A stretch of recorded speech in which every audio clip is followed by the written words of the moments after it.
এই ভাইয়ের জন্য এখনো চোখের পানি ফেলে কাঁদি। কথা কোন ঠিক না বেঠে?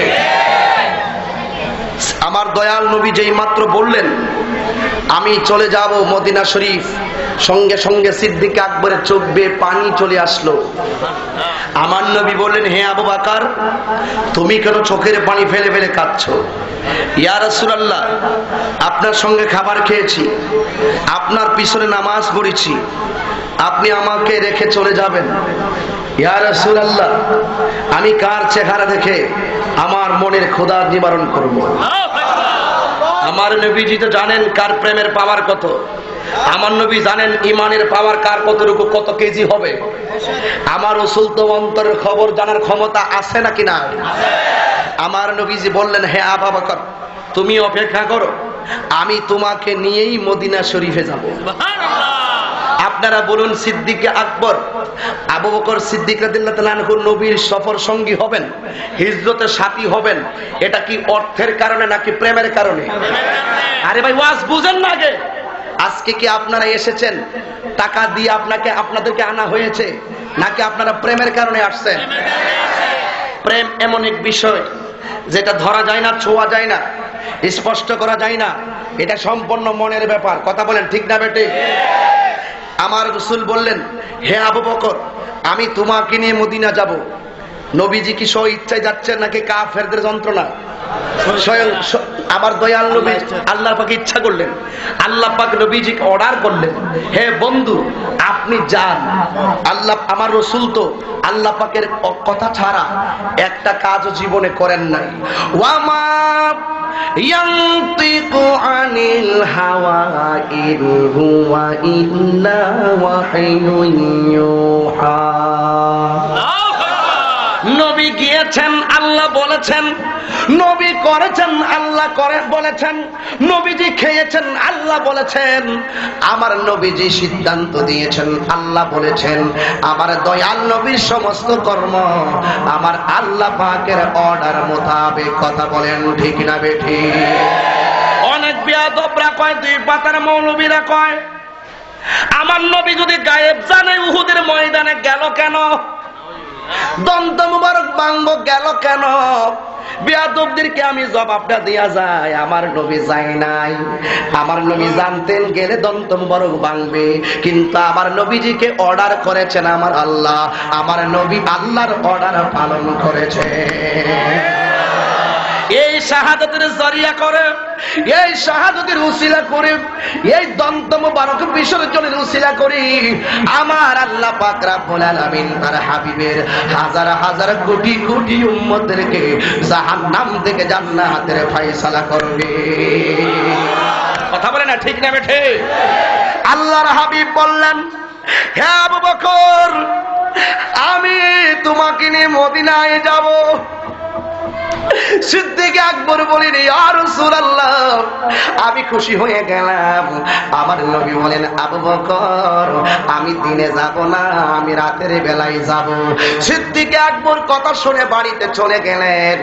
একদিন নয়, দুই দিন নয়, 40 দিন পরে আল্লাহর হাবিব সিদ্দিক আকবরের বাড়ির দরজার মধ্যে যাইয়া ফাকরা আল বাব, এই দরজার মধ্যে যখন ঢোকা দিলেন, সিদ্দিক আকবর দরজা খুললে ডাক দিয়া কয়, লাব্বাইক ইয়া রাসূলুল্লাহ। আমার নবী ডাক দিয়া বলেন, হে আবু বকর গো, আমি তো তোমাকে এখন আসবো বলি নাই, আমি তো তোমাকে কোনো টাইম বলি নাই।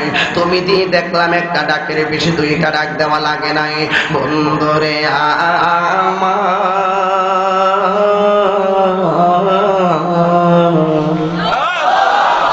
সিদ্দিক আকবর চোখের পানি ছেড়ে দিয়ে বলেন, ইয়া রাসূলুল্লাহ, নবী গো, ও মায়ার নবীজি, আপনি রাসূলুল্লাহ যদি একটা ডাক দেওয়ার বেশি দুইটা ডাক যদি আমি আবু বকরকে দেন, আপনি নবী যদি কষ্ট পান, ইয়া রাসূলুল্লাহ, ইয়া হাবিবাল্লাহ, নবী গো, এই জন্য একটা ডাকের মাথায় আমি দরজাটা খুলে দিলাম।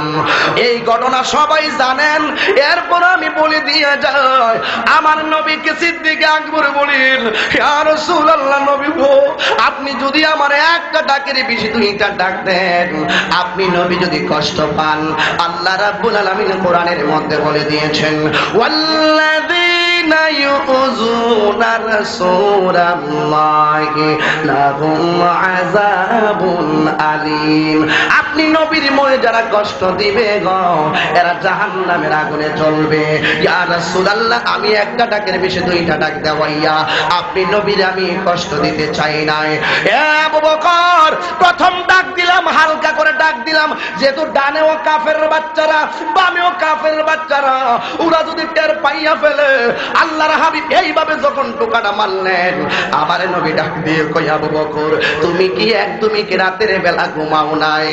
আবু বকর ডাক দিয়া বলেন, ইয়া রাসূলুল্লাহ, নবী গো, সেই দিন থেকে আপনি আমারে বলেছিলেন, আল্লাহর কসম করে বলি, আমি একটা সেকেন্ডের জন্য বিছানার মধ্যে পিঠ লাগাই না। আল্লাহু আকবার। আমার নবী বলেন, বের হয়ে যাও। আল্লাহু আকবার।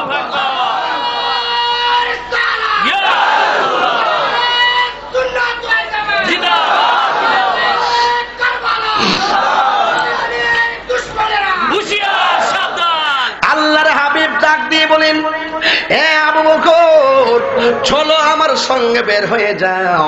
রাতের বেলা দুইজন বের হইয়া গেলেন। আমার নবী ডাক দিয়া বলে, আবু বকর,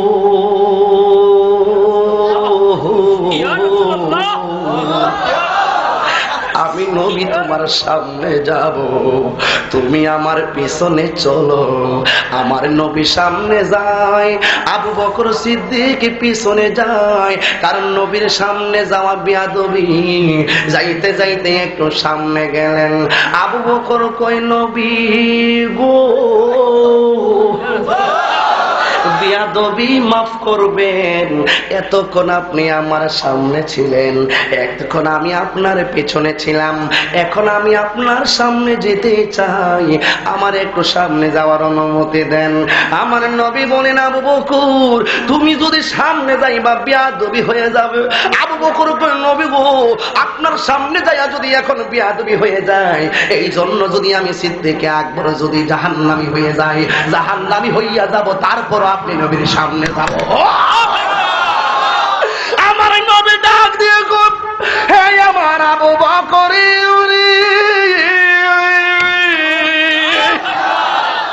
তুমি কেন আমার সামনে যাবে? আবু বকর সিদ্দিক কয়, নবী গো, ও মায়ার নবী, দয়ার নবী, আপনি আমার পিছনে থাকবেন, আমি আপনার সামনে যাব। হে নবী, কোথায় যাচ্ছি? নীরবে, কিন্তু কাফেররা তো আমাদেরকে বাহির কইরা ফেলবে। ও আবু বকর, কেন? ইয়া রাসূলুল্লাহ, আপনি তো রাত্রি বেলা যাইতেছেন, কাফেররা যেন আপনাকে না দেখে, কিন্তু আপনি নিচে দিয়া তাকাইয়া দেখেন, শক্ত পাথরের মধ্যে আপনি কদম রাখতেছেন, আর শক্ত পাথরের মধ্যে আপনার কদম মোবারকের ছাপ গুলা পইরা যাইতাছে। আর জোরে জোরে কন্যা, ইয়া রাসূলুল্লাহ। আমার নবী ডাক দিয়ে বলেন, ও আবু বকর গো, আমি রাহমাতুল লিল আলামিন, এমন একজন পয়গম্বর, আমার কথা গাছেও শুনে, পাথরেও শুনে। আমার নবী ডাক দিয়ে বলে, পাথর ও আমার কদম আর ছাপায়ও না, পাথর তো শক্ত, পাথর তো শক্ত, শক্ত পাথরে যদি আমার নবীর কদম মুবারক লাগবো, আমার নবী যে কষ্ট পাবেন, এই জন্য পাথরগুলো তোলার মতো নরম হয়ে যেত। আরো জোরে কন্যা, আল্লাহু আকবার। আমার নবী ডাক দিয়ে বলেন, ও আবু বকর গো, তুমি কেন আমার সামনে যাইবা? সিদ্দিক আকবর ডাক দিয়া বলেন, ইয়া রাসূলুল্লাহ, ইয়া হাবিবাল্লাহ, নবীজি, আপনার সামনে এই জন্য যাব, কারণ আপনি সামনে তাকায়া দেখেন না সামনের যেই বাড়িটা আছে গো নবীজি, এই বাড়িটা তো সম্পূর্ণ কাফেরের বাড়ি। যদি কাফেররা আপনি নবীরে দেখা ফেলে গো নবীজি, ইয়া রাসূলুল্লাহ নবী গো, কাফেররা যদি আপনি নবীরে দেখা ফেলাইব, কাফেরের বাড়ি থেকে আপনার লক্ষ্য করে তীর মারব। আমি আবু বকরের সামনে আপনি নবীর সিনা মুবারকে তীর বিদ্ধ যদি হইয়া যায়, আমি আবু বকর আল্লাহর দরবারে কি জবাব দিব? আমার আবু বকর কয় নবী গো, ও মায়ার নবীজি, আপনি আমার পিছনে থাকেন, আমি আপনার সামনে থাকব। একটা বুঝি না, দুইটা বুঝি না, 1,00,000 তীর যদি বুকের মধ্যে লাইগা যায়, আমি আবু বকরের বুকের মধ্যে লাইগা যাইব, কিন্তু আমার মদিনার কামলিওয়ালার সিনা মুবারকে একটা তীরের আঘাতও লাগতে দিব না। আমার যুবক বাইনারি, জানে মালে নবীকে ভালোবাসার নামই হলো ঈমান, জানে মালে পাঞ্জাতনকে ভালোবাসার নামই হলো ঈমান। সিদ্দিকে আকবর আমার নবীকে এইভাবে ভালোবেসে ভালোবেসে চলে গেলেন। আমার নবী গুহার ভিতরে গেলেন, বিয়াদবরা আসতেছেন আমার নবীকে তালাশ করার জন্য, কিন্তু আমার নবী আছেন গুহার ভিতরে, সাথে আছে সিদ্দিকে আকবর। আবু বকর কই নবী গো, তাকায়া দেখেন না বিয়াদবরা যে আসতেছে। আবু বকরকে আমার নবী ডাক দিয়ে বলেন, ঘটনা সবাই জানেন, কমিটিদের অনুরোধে ঘটনাটা স্মরণ করাইয়া দিয়া যায়, যেহেতু আমার মূল আলোচনায় চলে যেতে হবে। সিদ্দিকে আকবরকে আমার নবী বলেন, ইয়া আবু বকর লা তাহজান ইন্নাল্লাহা মা'ানা, হে আবু বকর তুমি কোনো চিন্তা করো না, আমাদের সাথে আমার আল্লাহ রয়েছে। নবরঙ্গের রূপ ধরিয়া পাগল করিয়া এখন দয়াল রইলা কোথায়? আল্লাহ নবীরে কি হাবিবুল্লাহ বলছেন? আল্লাহ নবীর হাবিবুল্লাহ বলেছে। আবার দেখেন কত কষ্টের খেলা খেলাইতাছে। নবরঙ্গের রূপ ধরিয়া পাগল করিয়া এখন দয়াল রইলা কোথায়? জানাইতে কতক্ষণ, নিবাইতে কতক্ষণ, জানাইতে কতক্ষণ, নিবাইতে কতক্ষণ, জানি দয়ালের দয়া মায়া নাই, জানি দয়ালের দয়া মায়া নাই। ও মোর জালা রে, জালা কি দিয়ে নিবাই, মুর্শিদি প্রেম জালা অঙ্গ জলে জালা কি দিয়ে নিবাই, বলেন না, মুর্শিদি প্রেম জালা অঙ্গ জলে জালা কি দিয়ে নিবাই। নবরঙ্গের রূপ ধরিয়া পাগল করিয়া এখন দয়াল রইলা কোথায়? কথা বলেন ঠিক কিনা? আরে জালাইতে কতক্ষণ, নিবাইতে কতক্ষণ, জালাইতে কতক্ষণ, নিবাইতে কতক্ষণ, জানি দয়ালের দয়া মায়া নাই, জানি দয়ালের দয়া মায়া নাই। ও মোর জালা রে, জালা কি দিয়ে নিবাই, মুর্শিদি প্রেম জালা অঙ্গ জলে জালা কি দিয়ে নিবাই। কথা কোনা ঠিক না বেঠে? আমার নবী বলেন, ইয়া আবু বকর ইন্না তাহজান ইন্নাল্লাহা মা'ানা, হে আবু বকর চিন্তা কইরো না, আমাদের সঙ্গে কে রয়েছে? বিয়াদবরা গুহার সামনে যখন আসছে, আয়েশা দেখতেছে গুহার সামনে মাকড়সা জাল বানাইয়া রাখছে। খেলাটা খেলতেছে কেডা? আর জোরে আরে এক বেয়াদবে কয় দৌড়বে হোক, এটার ভিতরে নবী যাইব কেমনে? দেখোস না মুখের মধ্যে জাল দেখা যায়, মুখের মধ্যে মাকড়সার জাল দেখা যায়। বিয়াদবরা আর নবীকে তালাশ করতে গুহার ভিতরে ঢুকে নাই। এবার সিদ্দিক আকবর রাদিয়াল্লাহু তাআলা আনহু আবার দয়াল নবীজিকে নিয়ে গুহার ভিতরে। আমার নবী ডাক দিয়ে বলেন, ও আবু বকর গো, আরেকটা মাসালা বলে দিয়ে যাই।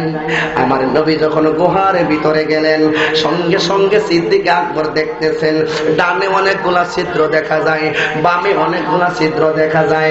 সব ছিদ্রের মধ্যে এক একটা সর্প এমন ভাবে তাকায়া রয়েছে। এবার সিদ্দিক আকবর মনে করলেন, যদি সর্প যদি নবীর সবল মারে, আমি আবু বকরকে জবাব দেব। ইন দি মিন টাইমে ওই সিদ্দিক আকবর রাদিয়াল্লাহু তাআলা আনহুর মাথার মধ্যে পাগড়ি ছিল, গায়ের মধ্যে পাঞ্জাবি ছিল, এইগুলা ছিঁড়ে ছিঁড়ে প্রত্যেকটা ছিদ্রের মুখে দিয়ে দিলেন রে বাবা। কিন্তু একটা ছিদ্র অতিরিক্ত তাইকা গেছিল, সঙ্গে সঙ্গে সিদ্দিক আকবরের কদমটা দিয়া ওই ছিদ্রটারে বন্ধ করেছিল। ওই বন্দর ছিদ্রের ভিতরে একটা বিষাক্ত সর্প ছিল। ওই সর্পটা সিদ্দিক আকবরের যখন সবলটা মারল, সঙ্গে সঙ্গে সিদ্দিক আকবর কোনো কথা বলে নাই, সিদ্দিক আকবর কেউ কোনো কিছুই বলে নাই। চেহারা বর্ণটা কালো হইয়া গেছে, কিন্তু আমার নবীজি ডাক দিয়ে বলেন, আবু বকর গো, ও আবু বকর, তোমার চেহারাটা কেন বিবর্ণ দেখা যায়? আবু বকর সিদ্দিক ডাক দিয়া কয়, ইয়া রাসূলুল্লাহ, নবী গো, ও মায়ার নবী, দয়ার নবী, এই গুহার ভিতরে অনেকগুলো ছিদ্র ছিল গো, ওই ছিদ্রগুলো এক একটা সাপ ছিল। আমি যখন আমার কদমটা দিয়া একটা ছিদ্রকে বন্ধ করলাম, ওই শিপের সাপটা এসে আমার পায়ের মধ্যে সবল দিয়েছে। ইয়া রাসূলুল্লাহ, অনেক ব্যথা করে গো। আমার নবী ডাক দিয়া কয়, হে আবু বকর, কোন পায়ের মধ্যে তোমাকে সবল দিয়েছে, পাটা আমারে দেখাও। আমার নবীর সামনে যখন আবু বকর সিদ্দিক কদম মুবারকটা ধরছে গো, আবু বকরকে সাপে কাইটা ধ্বংস করিল। আঙ্গ নবীর থুতু লাইগা ভালো হয়ে গেল। আরো জোরে করে আল্লাহু আকবার। আবু বকরকে সাপে কাইটা ধ্বংস করিল, আঙ্গ নবীর থুতু লাইগা ভালো হয়ে গেল। সেই যুগে কি উজা পায়দা সেদিন ছিল নি? বিজ্ঞানীদের বিজ্ঞানী আঙ্গ নবীজি, কথা কোন ঠিক না বেঠি? বিজ্ঞানীরা রকেট চল চাঁদের দেশে যায়, আঙ্গ নবী রকেট সারা মেরাজ শরীফ যায়। একটু হাত তুলে কইতেন না সুবহানাল্লাহ? নবী কি আঙ্গুর মতো? নবীর আমরার মতো? আমার নবী যদি আমাদের মতো বলা হয়, আমার নবীকে যদি আমাদের সঙ্গে তুলনা দেওয়া হয়, আমার নবীকে যদি দোষে গুণে মানুষ বলা হয়, আমার নবীর বিবির সঙ্গে যদি তুলনা দেওয়া হয়, তার ইমান তালাক হয়ে যাবে, বউ সহকারে তালাক হয়ে যাবে। কথা বলুন ঠিক না বেঠে? এই জন্য আমার নবীজিকে সাবধানে কথা বলতে হবে। কথা বলেন ঠিক না বেঠি? আরো জোরে বলুন ঠিক না বেঠি? কুল ইন্নামা আনা বাশারুম মিসলুকুম, হে রাসূল আপনি বলে দেন আমি তোমাদের মত।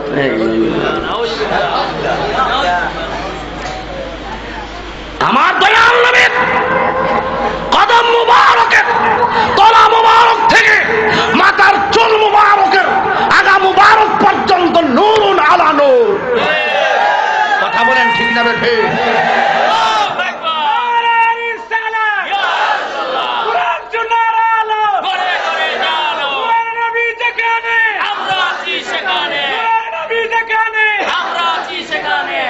সকলে বলেন আল্লাহু আকবার। বিজ্ঞানীরা রকেট চড়ে চাঁদের দেশে যায়, আঙ্গ নবী রকেট সারা মেরাজ শরীফ যায়। আর সেই যুগে কি রকেট বিমান সেদিন ছিল নি? বিজ্ঞানীদের বিজ্ঞানী আঙ্গ নবীজি। কথা বলেন ঠিক না? থুতু মুবারক লাগাইয়া দিছে। সুবহানাল্লাহ। তোমার থুতু তো তুমি খাইবা দূরের কথা, তো সম্ভব না। ও বউ, তোমার বড় ভালোবাসি, তুমি আমার থুতুটা খাও। বউ কইবা আমিও তোমারে ভালোবাসি, তুমিও আমার থুতুটারে খাও। কথা কন না কি লেগে, কথা কন ঠিক না বেটি? আর আমার নবী যখন ওযু করতেন, সাহাবায়ে কেরাম বলতেন ইয়া রাসূলুল্লাহ তাড়াতাড়ি কাশ মোবারক ফেলেন, আমরা হাত পাইতে রাখছি। সুবহানাল্লাহ। আমার নবী হাত থৌ করছে, হাতে নিয়েছে, হাতে নিয়ে এই চেহারার মধ্যে এইভাবে মালিশ করেছে। সাহাবায়ে কেরাম একবার ওযু করলে 5 ওয়াক্ত আর ওযু করছে না, মনের মধ্যে ভয় ছিল যদি ওযু করি মুখটা যদি ধোয়া জায়গা, আমার নবী থুতু মুবারকের চেহারার মধ্যে মেশকে আম্বরে গ্রাম জারি হয়ে যেত।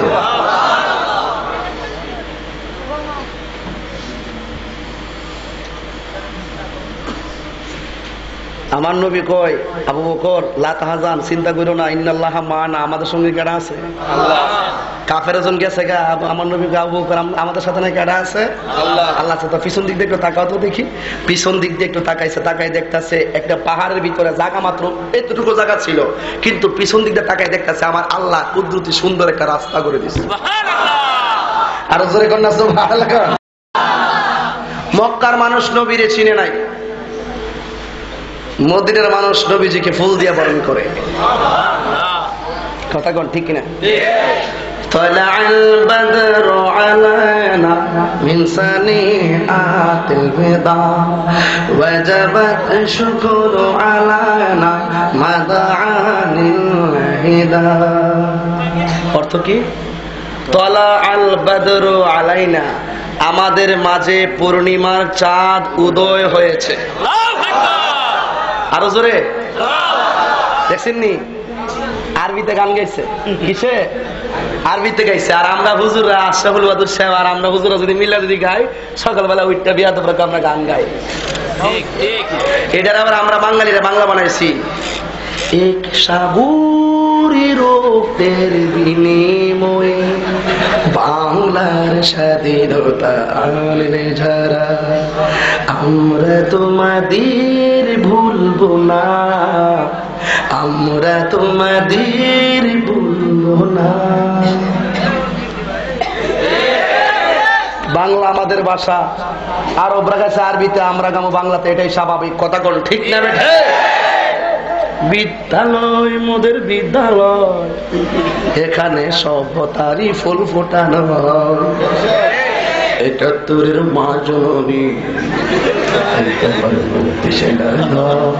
জবাব তোমার দিতে হবে মা গো, জবাব তোমার দিতে হবে মা। কেন বিদ্যালয়ে পড়ছে বোমা, একই পেলাম শিক্ষা মা, লাঞ্ছিত আজ শিক্ষা গরুর চোখে বুকের জোর। ও মা, কথা কোন ঠিক কিনা? সালাম সালাম হাজার সালাম শহীদ স্মরণে স্মরণে স্মরণে আমার রেখে যেতে চায় তাদের স্মৃতির স্মরণে। কথা কোন ঠিক কিনা? এরা গাইছে আরবিতে, আমরা গাইব বাংলাতে, বাংলা আমাদের মাতৃভাষা। কথা কোন ঠিক না বেঠে? আমরাও তো আরবিতে গাই। ওরা বলেছে তলাল বাদরু আলাইনা, আমাদের মাঝে পূর্ণিমার চাঁদ উদয় হয়েছে, উনি হলেন মুহাম্মাদুর রাসূলুল্লাহ। আরো জোরে।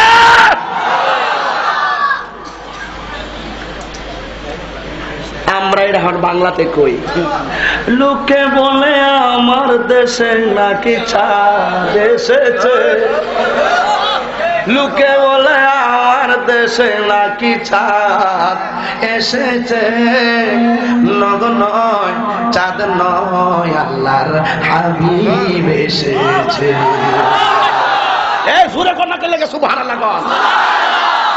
নগ কষ্ট হইতেছে নাকি?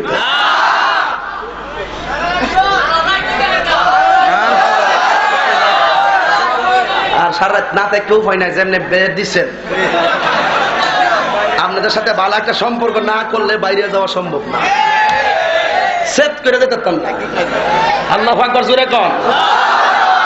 طلع البدر علينا من سنيعات البدع وجبت الشكر علينا ما دعا لله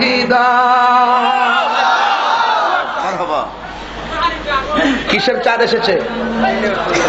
কথা বলে, কিসের চাঁদ এসেছে? পূর্ণিমার চাঁদ এসেছে। আল্লাহু আকবার। যুগে যুগে হকপন্থীদেরকে কিছু বেয়াদব চিনে নাই। আল্লাহ রাব্বুল আলামিনের হাবিব বলেন, কাহার যদি হক পথে থাকার পরে যদি একদিকের রাস্তা বন্ধ হয়ে যায়, ওই হকপন্থীর জন্য আরো 70টা রহমতের দরজা খুলে যায়। কথা বলেন ঠিক না বেঠিক? এই জন্য বুঝিয়ে দিয়ে গেলাম, আমার নবীজি মদিনাতে গেলেন, সম্মান কি আরো বাড়লো না কমলো? সিদ্ধান্ত কার? মক্কার আবহাওয়ার প্রকৃতি ছিল চরম ভাবাপূর্ণ রুক্ষতায়, এর অধিবাসীরা ছিল একগুঁয়ে নিষ্ঠুর উগ্র, অপর দিকে ছায়াবীতি ঘেরা মদিনার শস্য শ্যামল প্রকৃতির প্রভাবে মদিনার মানুষ ছিল নম্র ভদ্র সুশীল। এই জন্য আল্লাহ রাব্বুল আলামিন প্রিয় নবী সাল্লাল্লাহু আলাইহি ওয়াসাল্লামকে মক্কা থেকে মদিনা যাওয়ার হিজরতের পরামর্শ দেন। এটা আমরা ক্লাস 8-এ পড়তাম আর কি, এটা এখনো মনে আছে। হিজরতের কারণ, অনেক কারণ আছে। তা আমার নবীজিকে যুগে যুগে যারা কষ্ট দিছে ওরা ধ্বংস হয়ে গেছে। কথা কোন ঠিক নেবে ঠিক? এই বাংলাদেশের মধ্যে কিছু বেয়াদব আছে কিনা? আপনারা কষ্ট নিয়েন না। আমি হিজরতরা যেভাবে তুলছিলাম, মক্কা থেকে মদিনায় নবী গেছেন, ফুলের মালা দিয়ে নবীজিকে বরণ করলেন, নাত রাসূল পরে পরে প্রিয় নবীকে গ্রহণ করলেন। বেয়াদবরা দেখতেছে নবীজি মদিনা যাওয়ার পরে ইমানের দাওয়াতের প্রভাব আরো বাড়তেছে। মক্কাবাসীরা লাস্টে কয়, নবীরে ফাড়াইয়া লাভ হইল কি? হিয়া নদী আরো বেশি বাড়তেছে। তখনই বদরের যুদ্ধের সূত্রপাত হয় 624 খ্রিস্টাব্দে। এই এখান থেকে আবার বদরের যুদ্ধের ঘটনা, এটা বললে আবার সাবজেক্ট ভিন্ন, এই জন্য গেলাম না আর কি। হিজরত বললে সেইগুলো বলতে হয়, এগুলো আলোচনা আনতে হয় যে নবীজি মদিনা যাওয়ার পরে ইমানের দাওয়াতের পরিধি আরো বেড়ে গেছে। তখন মক্কাবাসীরা নবীর প্রতি ঈর্ষান্বিত হয়ে গেছে। ঈর্ষান্বিত হইয়া নবীর সঙ্গে সূত্রপাত শুরু করলো যুদ্ধ করা। তখন আমার আল্লাহ বললেন, আপনি বদরের যুদ্ধের প্রস্তুতি নেন। চিৎকার করে কোন সুবহানাল্লাহ। এখান থেকে আবার আরেকটা জীবন শুরু, নবীজির ইতিহাস। সেদিকে গেলাম না। অর্থাৎ যুগে যুগে বললাম, যারা প্রিয় নবীর সঙ্গে প্রিয় নবীকে সামনে পায়ও যারা মানতে পারে নাই, ওদের মতন বদ কপাল আর বদনসিব কি পৃথিবীতে আর কাহারও আছে? আচ্ছা, আমরা যদি এই মুহূর্তে হবিগঞ্জের জমিনে আমরা যদি প্রিয় নবীকে পাইয়া যাইতাম, আরো যেরকম সুবহানাল্লাহ কইতেন না, আমরা কি করতাম? নবীজির কদম মুবারক ধরে পড়ে থাকতাম। চিৎকার করে ইয়া রাসূলুল্লাহ। গভীর মনোযোগ। আমি বলেছিলাম গো, আমার নবী কোন গায়েবের খবর দেনওয়ালা। এই কথাগুলো অনেক বেয়াদবরা মানতে চায় না। এই জন্যই তো বাবাজিরা রে, ও ইনভাইটার অফ ইসলামের নেতৃবৃন্দরা, ও আমার কর্মী ভাইয়েরা, আপনারা মাহফিলটা দিয়েছেন শানে কারবালা। আপনারা বলেন আমার নবী গায়েব জানে কি জানে না? আর জোরে জোরে বলেন জানে কি জানে না? আমার যুবক ভাইয়েরা গো, আমার দয়াল নবীজির আমলে শত্রু ছিল, যুগে যুগে নবীর আওলাদের বিরুদ্ধেও শত্রু ছিল কি ছিল না? এই জন্য বাবাজিরা রে, আজকে আপনারা যারা মাহফিলে এসেছেন, আপনাদের কাছে আমার হৃদয়ের অনেক দামি আস্থা, আমার অনেক কথা আছে। আজকে বাংলাদেশের মানুষ চৈত্র মাসের 31-30 তারিখ হইলে পহেলা বৈশাখের জন্য প্রস্তুতি নিয়ে নেয়। আজকে মানুষ যদি 31 ডিসেম্বর চলে আসে, তাইলে হ্যাপি নিউ ইয়ার পহেলা জানুয়ারির প্রস্তুতি নেয়। কিন্তু মুসলমান ভুলে গেলে চলবে না, ইসলাম হলো একটা ত্যাগের নাম, ইসলাম হলো একটা বিসর্জনের নাম। কথা কোন ঠিক না বেঠে? এই আমার আশিকিন যাকির মুহিবিন বাবা জিরাই রে, ইসলাম হলো ত্যাগের নাম। আজকে হিজরি নিদর্শনের দ্বিতীয় দিন, অথচ মুসলমানদের মধ্যে কোনো চেতনা দেখতে পাই না। হে বাবাজিরা গো, এই মুহররম মাসটা যখন এসে যায়, এই মুহররম শব্দের অর্থ হলো সম্মানিত।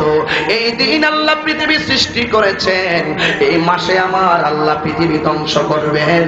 এই মাসে ইউনূস আলাইহিস সালামকে মাছের পেট থেকে আল্লাহ রক্ষা করেন। চিৎকার মেরে কন্যা সুবহানাল্লাহ। এই জন্য মাসের দিকে খেয়াল করে 1 ঘন্টার বয়ান দিয়ে দিলাম হিজরতের উপর, আর 1 ঘন্টার বয়ান দেব শানে কারবালার উপর। আপনারা সবাই শুনতে রাজি আছেন না? না।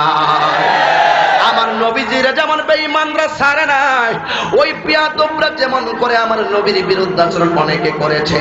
আমার নবীর আমলে অনেকে মুনাফিক ছিল কি ছিল না? এই মুনাফিক নতুন নয়, এই মুনাফিক হলো পুরান কথা। আমার নবীর পিছনে নামাজ পড়েছি, আমার নবীর সাথে খাওয়া দাওয়া করেছে, এরপর আবার আমার নবীর সাথে গাদ্দারি করেছে। এমনই ভাবে আমার নবী যখন দুনিয়া থেকে পর্দার আড়াল হয়ে যাবেন, এর আগে আমার নবী ইমাম হুসাইনকে বলে গেলেন, হে আমার নানা ভাই গো,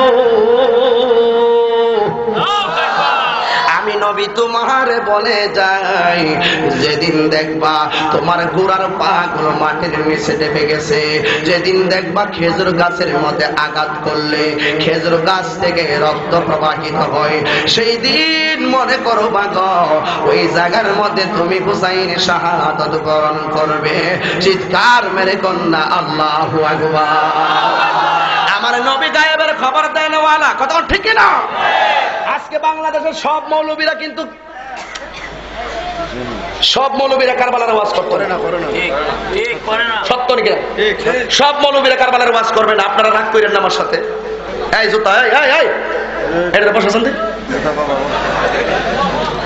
বাবার বয় দে, বাবার বয় দে, বাবা জায়গা পাইতেছে না, জায়গাতে বাবার সব কষ্ট হইতেছে আপনাদের। আমার ওয়াজের পাঠ তো বুঝতে পারছেন? কমিটিদের কথায় একটা পাঠ, প্রথম অংশ শেষ, দ্বিতীয় অংশ দিয়ে ইমাম হুসাইন রাদিয়াল্লাহু তাআলা পাক পাঞ্জাতনের প্রেম নিয়ে আমার শ্রদ্ধাভাজন বলেছিলেন পাক পাঞ্জাতনের কথা। কথা কোন ঠিক না বেটি?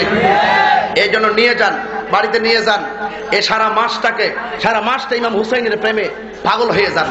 দেখবেন ইমাম হুসাইন আহলে বাইত আপনাকে সারা জান্নাতে যাবে না। সব মৌলবীরা কারবালার ওয়াজ করে, কারণ কারবালার ওয়াজ করতে গেলে একটা জিনিস তার মানতেই, সেটা হলো আমার নবী যে গায়েবের খবর দেনেওয়ালা, এই আকীদাটা তার পোষণ করতে। এর লাগে মৌলবী ধরা খাইব দীক্ষা এই ওয়াজ করবি না। আমাদের দেশে অনেক মৌলবী আছে মেরাজের ওয়াজ করে না, বিষয় দিল করতো না, না কইব না ওই ইব্রাহিম ওয়াজ করবো, ইব্রাহিম গো ইব্রাহিম আগুনের মধ্যে ভরে গেল, আল্লাহ কই কুলনা রুকুলি বারদা। পাবলিক তোকে বাপ রে বাপ যে ওয়াজ করছে রে, ইমান যে বাস দিয়ে গেছে এটার তো কোনো খবর নাই। কথা কথা মেরাজের ওয়াজ দিলে যে ব্যক্তি আমার ইব্রাহিম নবীর ওয়াজ করে, আমার নবীর মহব্বতের ঊর্ধ্বে অন্য কাউকে রাখা যাবে না। কথা বলেন ঠিক না বেটে? মেরাজের ওয়াজ করে না, কারণ আছে, কইতাম নি কারণটা? মেরাজের ওয়াজ করতে গেলে ভাই সাহেব নবীরে নূর মাইনা ওয়াজটা করতে, মৌলবী ধরা খাইব দীক্ষা মেরাজের ওয়াজটা করে, হাজির নাজিরও মানতেইব। কথা কোন ঠিক না বেঠে? কষ্ট হচ্ছে না তো? আচ্ছা বলুন তো দেখি, আমার নবীজি বলল, হে উম্মে সালমা, তোমার পানির বোতল, তোমার এই বোতলের ভিতরে আমি মাটি দিয়ে গেলাম। কি দিয়ে গেলাম? কিসে?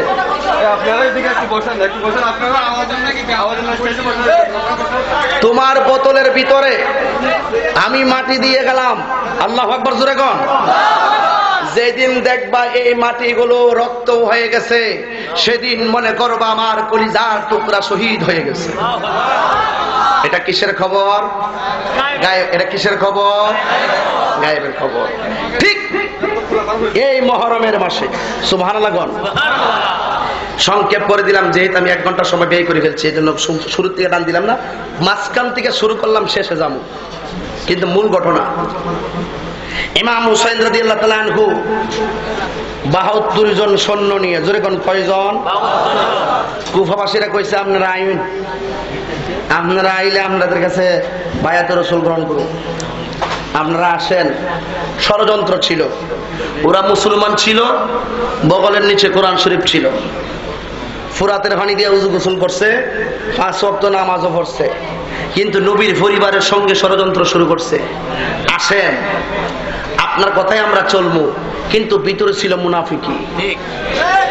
আমাদের দেশে দেখছেন না, কিছু হুজুরের মুখ এটা দাঁড়িয়ে সুন্দর আছে, নামাজের পরে আপনারা বসুন, আপনাদের সাথে জরুরি মাসাইল নিয়ে আলোচনা হইব, শুনলে বহুত ফায়দা হইব। এদের কথা এমন সুন্দর হাদিসে আছে, ওই সমস্ত লোকের কথা শুনলে মনে হইব, এরার ইবাদত দেখলে মনে হইব সাহাবারাও ফেল, লেবাসে এমন ভাব হইব, কিন্তু ভিতরে থাকবো মুনাফিকি। ওই আমার হুজুরে কইছিন, তোরা যদি আঙ্গুর ফতে কথা কস, আমি করতে শুনছিলাম, আমার একটা অভ্যাস ছিল, ঘরে বইয়া থাকলে পাবলিকের কথা কইলো, হুজুর কি ওয়াজ করে এটা আমি খেয়াল করি। হুজুর কইছিল, ওই বেয়াদবরা যদি আঙ্গুর ফতে যদি আয়ে, তইলে সৌদি আরবের রিয়াল বন্ধ হয়ে যাবো।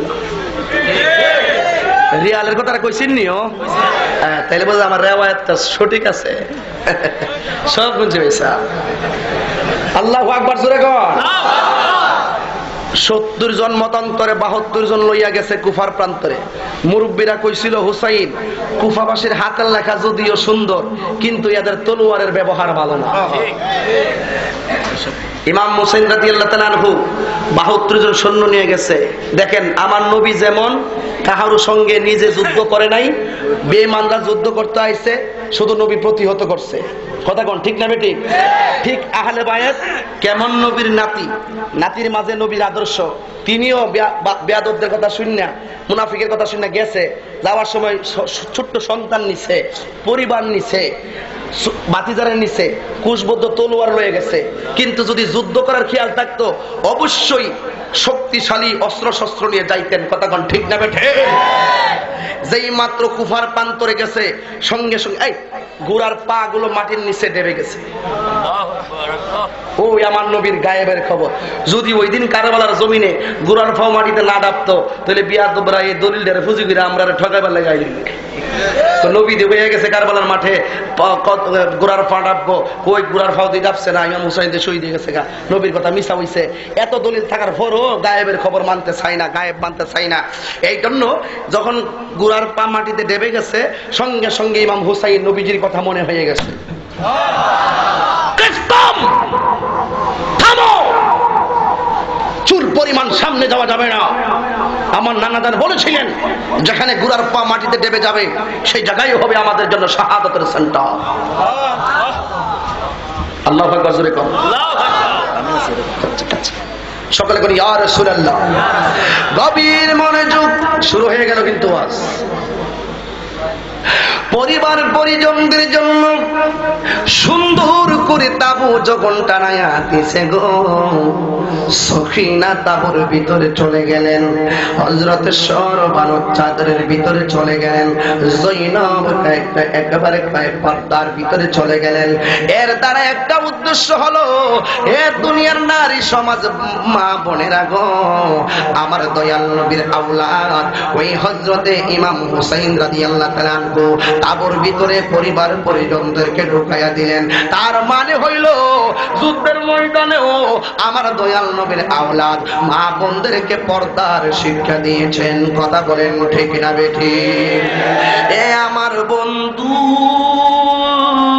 ও হবিগঞ্জের বাবাজিরা গো, এবারে যখন এই পর্দার ভিতরে চলে গেলেন, বিয়াদবরা সবাই 22,000 সৈন্য গোড়া লইয়া ইমাম হুসাইন রাদিয়াল্লাহু তাআলা আনহুর কাছে, ইবনে জিয়াদের বিয়াদবরা ওই ইয়াজিদ বাহিনীরা ইমাম হুসাইনের কাছে আইসা ডাক দিয়া কয়, হুসাইন তোমরা এসেছো ভালো হয়েছে, কিন্তু আমরা তোমার কাছে বায়াত গ্রহণ করার জন্য আনি নাই।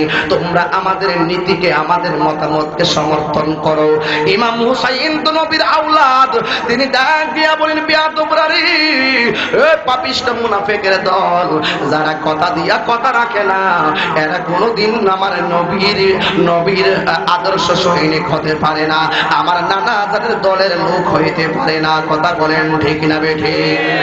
ইন্নাল মুনাফিকিনা ফিল দারকিল আসফালি মিনান নার।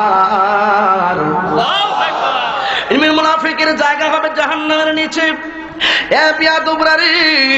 তোরা বলেছিলি আমার কথা তোরা মানবি, তোদের সঙ্গে তোরা যদি আমার কথা না মানস, আমি হুসাইন তোমার কথা তোমাদের কথা মানব না। তোমরা যদি এই অবস্থায় থাকো, ইবনে জিয়াদের লোকেরা ঘোষণা করলেন, নবীর আওলাদরে যেহেতু সবাই নিয়ে এসেছে, নবীর বংশ নির্বংশ করে ফেলবো। চিৎকার মেরে কন্যা নাউজুবিল্লাহ। এই ইমাম হুসাইন রাদিয়াল্লাহু তাআলা আনহু ডাক দিয়া বলে, ও কুফাবাসীরা, তোদের সঙ্গে আজকে জান দেওয়া যায়, কিন্তু ঈমান দেওয়া যায় না। এবার পরিবার পরিজন লইয়া এই মুহররম মাসে মনে হয় আমি আর আসতে পারবো না। এই জন্য কথাগুলো না বললে আমি তাহিরির অন্তরটা শান্তি পাবে না। আমরা যেহেতু হুসাইনে মুসলমান, কথা বলেন ঠিক না বেঠি? এবার ও ইমাম হুসাইন রাদিয়াল্লাহু তাআলা আনহু পরিবার পরিজনদেরকে বলে দিলেন, তোমরা সবাই রেডি হয়ে যাও, আমাদের মনে হয় এখানে শেষ নিঃশ্বাস ত্যাগ করা লাগবে। ইবনে জিয়াদের লোকেরা ডাক দিয়া কয়, ভাই সাদার সৈন্যরা ডাক দিয়া কয়, সাঙ্গ পাঙ্গরা, তোমরা কিন্তু ইমাম হুসাইন পরিবারের উপরে প্রথম আক্রমণ করো না, কারণ আওলাদে রাসূলের সৈন্য সংখ্যা যদিও কম থাকে গো, এদের গায়ের মধ্যে গায়ের জোরের চাইতে বেলায়তের পাওয়ার কি কম না বেশি? হে আমার বাবাজিরা গো,